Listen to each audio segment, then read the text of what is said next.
So let's grade it. Grade The Rock's promo from SmackDown. Finally, The Rock has come back to WWE.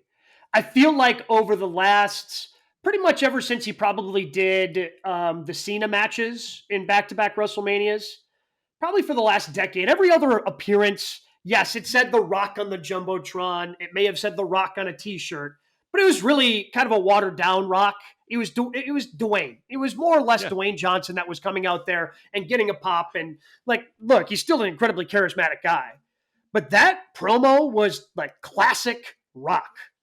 Like there were times I feel in other promos when he's come back where he kind of floats in and out of the third person thing.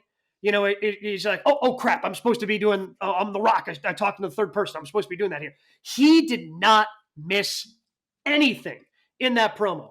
Now, it was probably a mistake to put them on last because I think he had to rush the last little bit of the promo to kind of get in the last little bit to get out on time.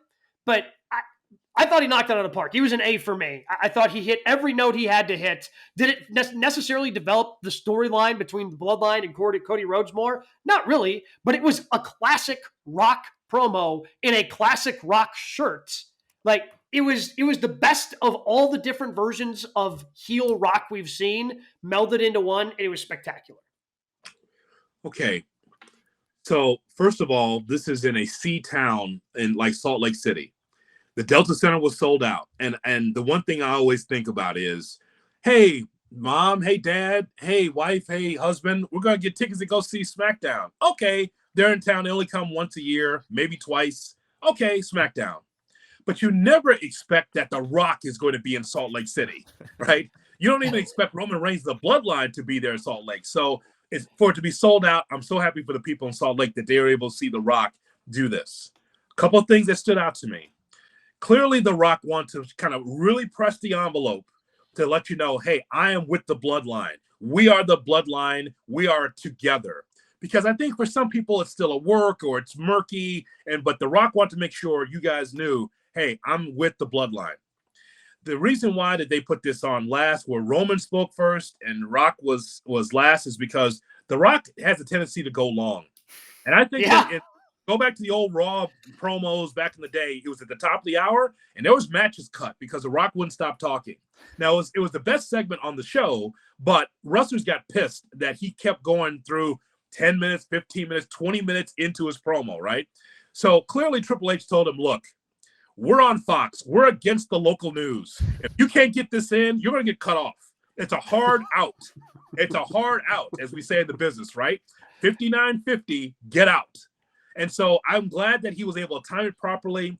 He brought up all the old kind of tropes from 98, from 99. So he wanted to make sure he was a heel. However, Browitz, there was some clues there that tells me something about The Rock for WrestleMania.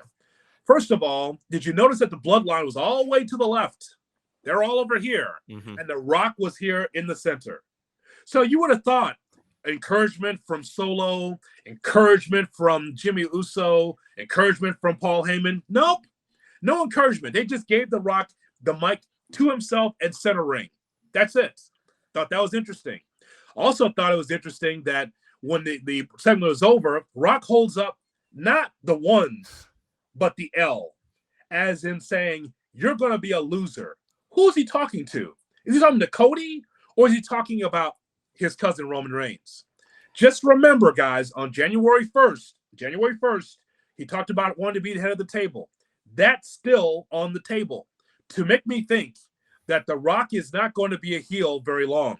Once we get to Philadelphia, there could be a change just based on that promo I saw on Friday. Well, I mean, maybe he just want to be a part of the Bang Bang Scissor Gang. We ever think of that? Guns up. Those guys did tweet about it just to draw more eyes for Friday, by the way. So Bowen, someone of the Gun Kids. I didn't know The Rock watched Rampage. So apparently he's a big Rampage guy. He's a Rampager. Like, in regards to all those little clues, I saw Twitter blowing up about it also. There was also the thing where he said, I'm going to end things or whatever, and he pointed at Roman at the time. Is there a chance it all meant nothing? And it's all just a coincidence? And Rock just put up the wrong finger? I think that's possible, but Triple H has done a lot of these subtle things with his storytelling.